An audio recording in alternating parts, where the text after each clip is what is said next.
Привет! Меня зовут Татьяна, это мой вязальный влог, где я буду вязать очень интересную модель рубашки. Проект называется Melting Shirt, автор Grey Levan Knitter. Ссылка на этот паттерн на Ravelry есть в описании под видео. Изначально рубашка вяжется двойной нитью мохера от Gepard. Это классический мохер на шелке 25 грамм на 250 метров. Плотность вязания у нас здесь 22 петли на 29 рядов, спицы 4 мм.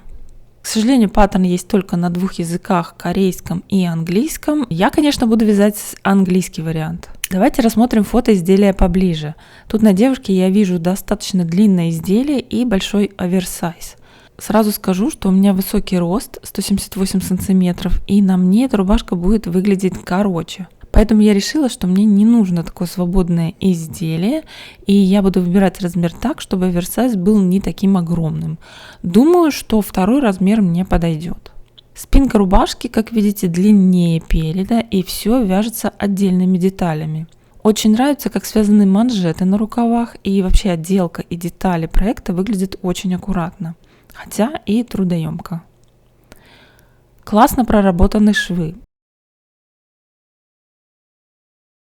Интересно, что карман только один.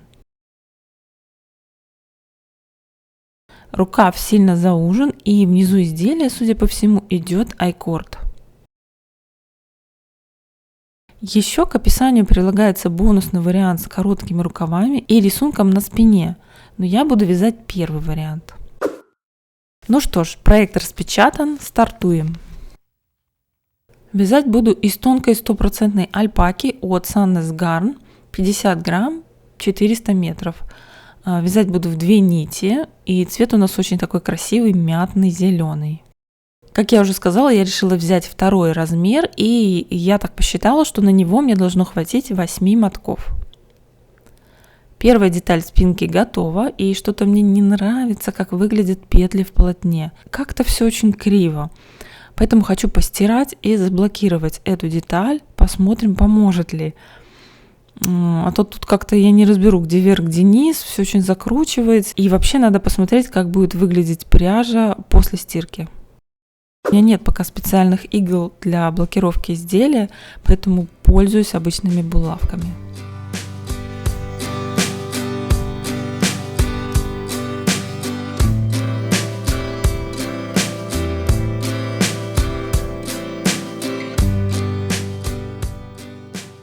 Тут вот, кстати, мое рабочее вязальное место, и еще стоят цветочки со дня рождения. Он у меня был в феврале.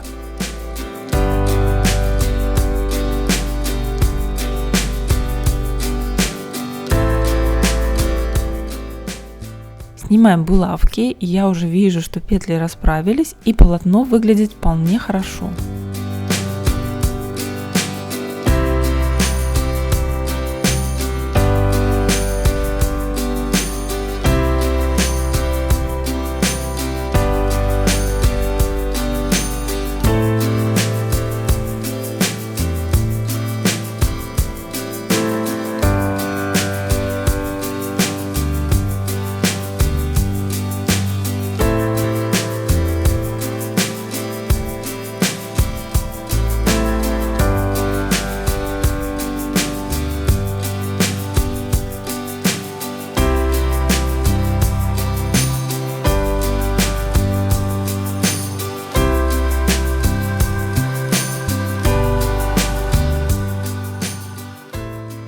Сейчас по краю детали мне нужно набрать петли. Будем делать красивый декоративный шов. Чаще всего такие петли я набираю на спицу с помощью крючка. Знаю, что многие набирают петли сразу спицей, но мне неудобно. Поэтому первую пару петель набираю спицей, чтобы закрепить ее, а дальше уже использую крючок.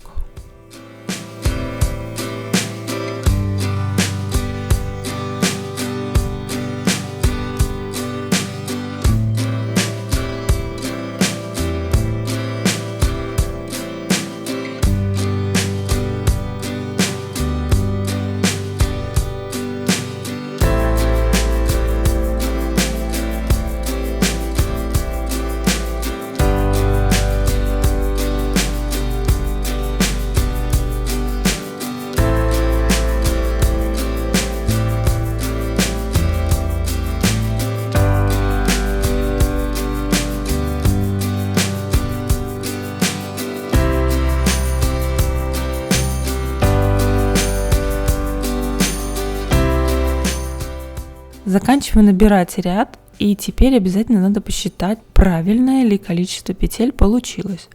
Но тут легко, так как набирать петли нужно петля к петле.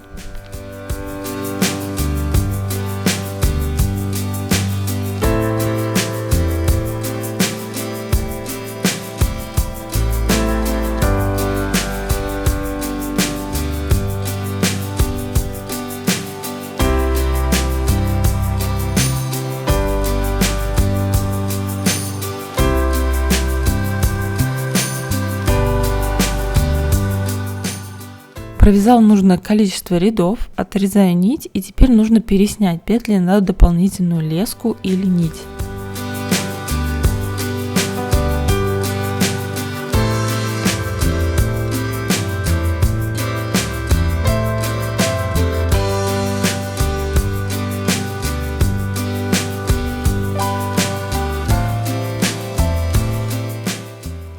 Я сделаю проще. Просто откручу спицы от лески и поставлю заглушки на края.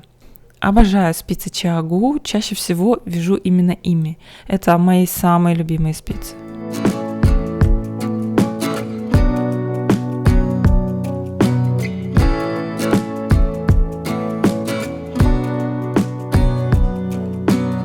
Берем новую леску и прикручиваем к ней нужный размер спиц. Кстати, я не сказала, в проекте используются спицы 4 мм, но я вяжу на 3,75. По ширине идеально попадаю в плотность, а по высоте на полряда получается плотнее. Но думаю, это не страшно.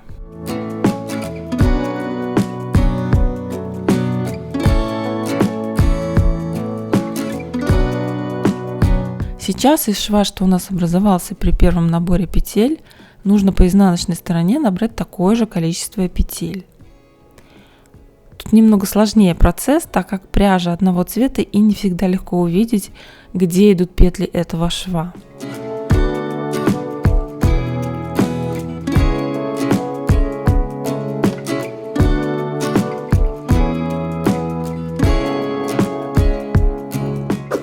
Я уже провязываю вместе набранные петли с лицевой и изнаночной стороны. Там, где у меня на леске стояли стоперы, я поставила спицы на размер меньше. Так будет легче провязывать петли. А теперь захватываем петлю с одной спицы, петлю с другой и провязываем вместе изнаночной петлей.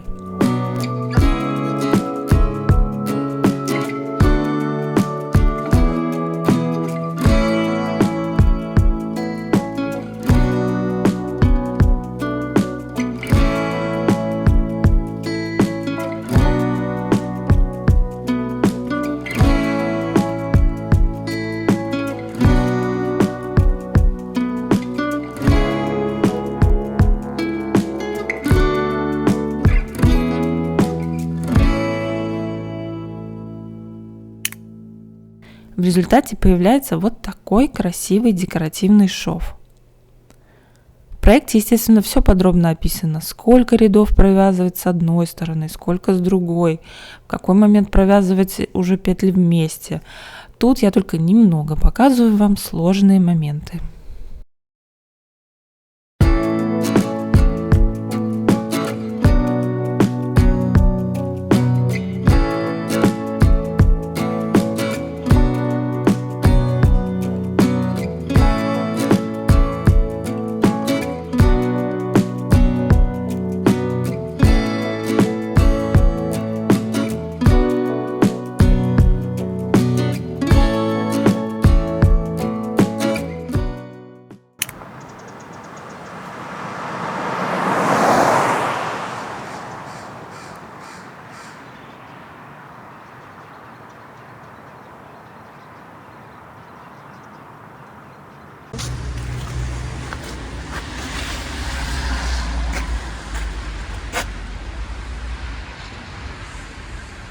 Квятомат.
Сейчас мне нужно переснять открытые петли.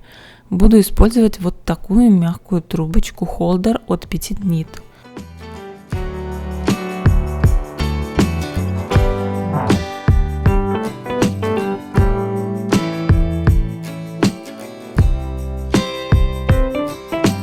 Отрезаю нить.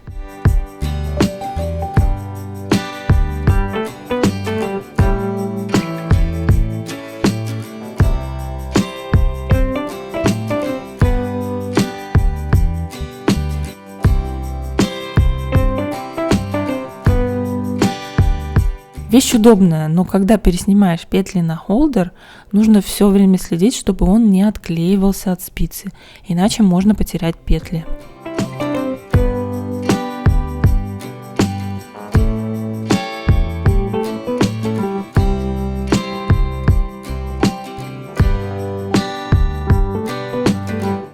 Готово.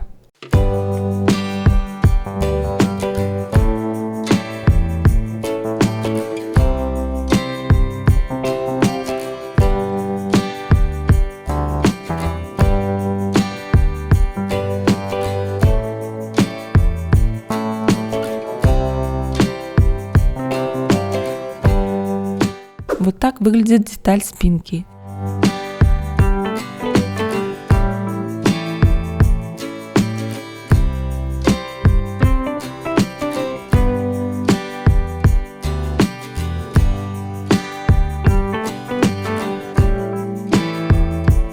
Снизу идет небольшое закругление по краям.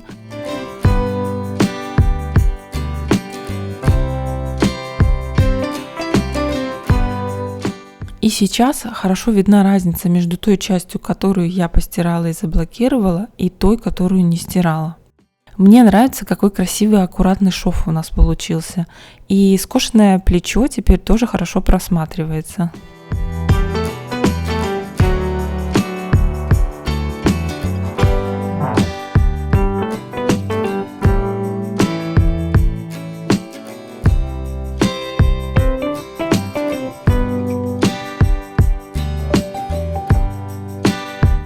У меня уже готовы детали переда.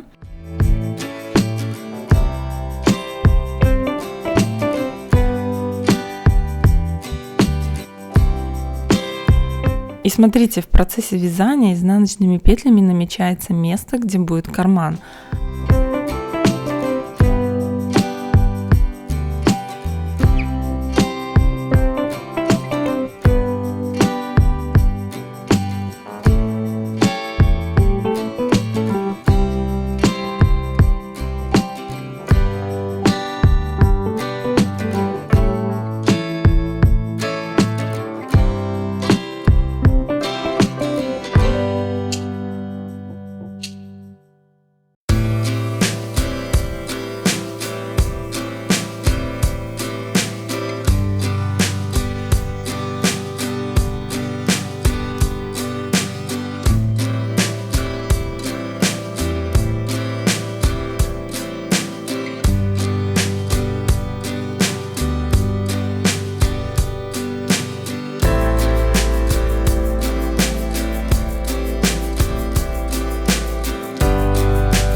Сейчас один из самых сложных моментов изделия – набрать петли по периметру кармана, одновременно пришивая его к детали переда.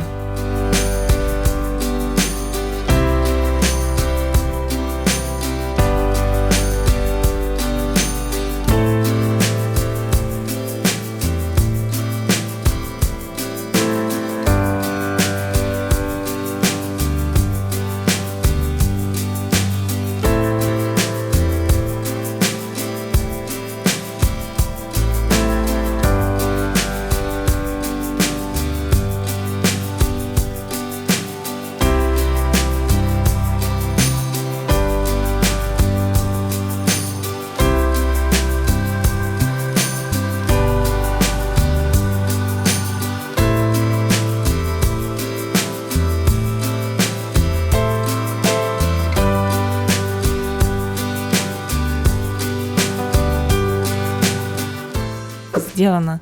Выглядит все это пока не очень ровно, но надеюсь, потом разгладится.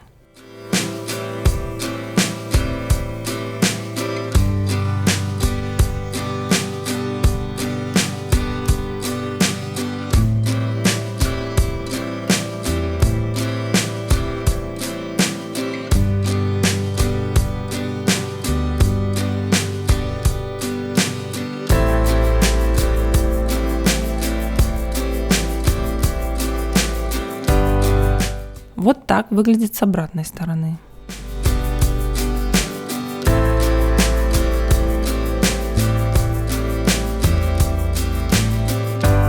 Хоп, и карман полностью готов.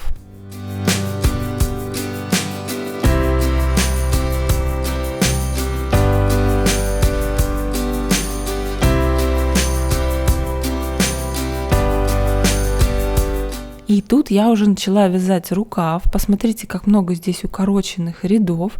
Ими мы вывязываем полноценный окат рукава.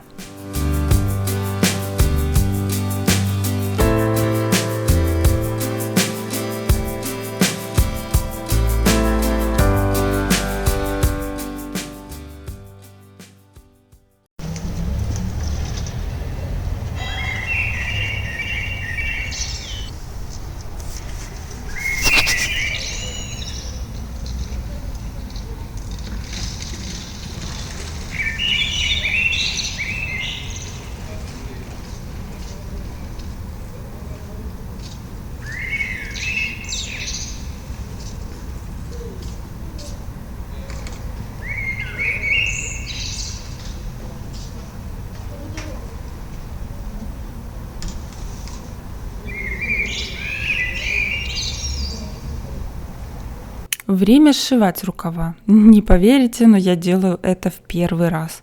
Посмотрела несколько обучающих видео, и вроде не должно это быть сложно. Единственное, по всей длине рукава идет убавление петель, и из-за этого шов получится не такой красивый, как мне хотелось бы.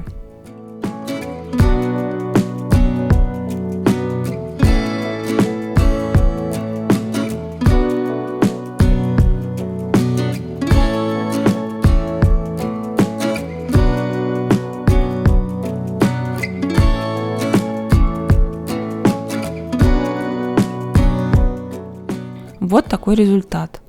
На рукаве петли идут немного под наклоном ко шву, но по телу убавления уже нет. И тут шов выглядит гораздо аккуратнее, петля к петле.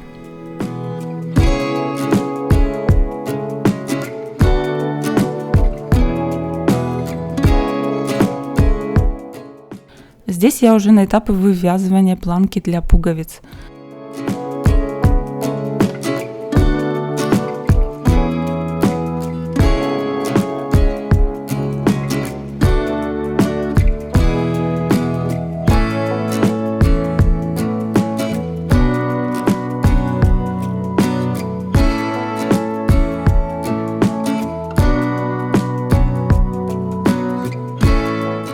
Готовое отверстие для пуговиц, и далее таким же образом вяжется первая часть воротника.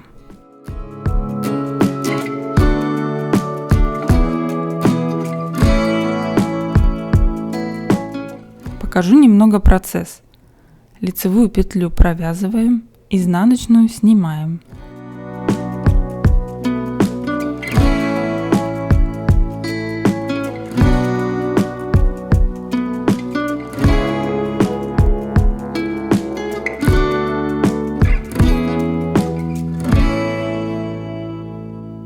Последняя петля провязывается вместе с петлей горловины. Разворот, и по изнаночной стороне то же самое.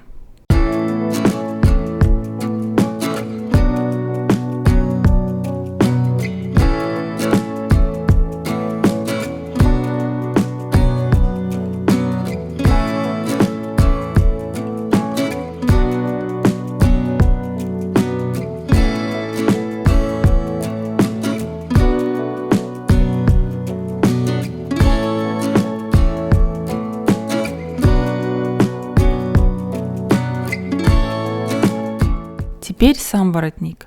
он вяжется по кругу, и я с этим, конечно, намучилась. Очень неудобно вначале это все вяжется. Именно начало вязания мне доставило больше всего хлопот.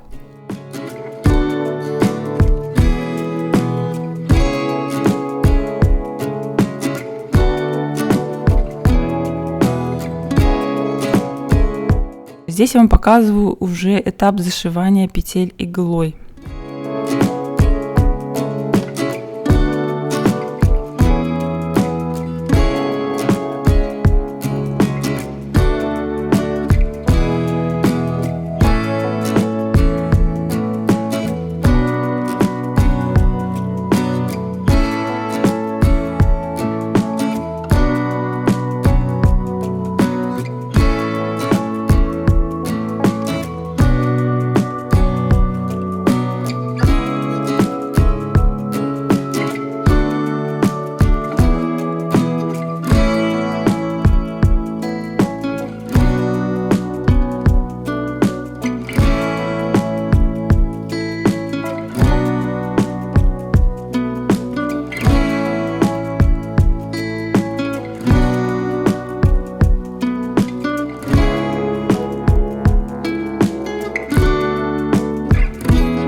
Сейчас будем пришивать пуговицы.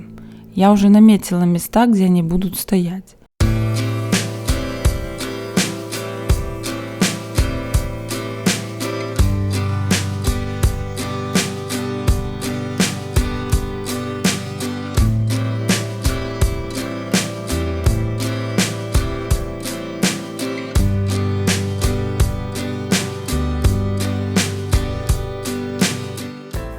Перед этим булавкой закрепила верх и низ, чтобы ничего не уехало.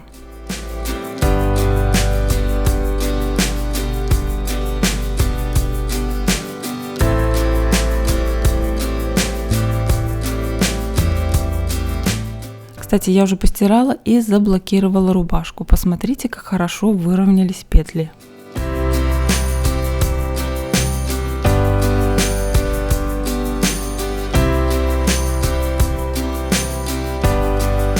Укороченные ряды по рукаву и плечу, конечно, видны, но меня устраивает такой результат.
Изделие готово.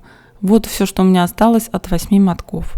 Напоминаю, что я вязала 2 размер. Думаю, что в 7 мотков я бы не уложилась.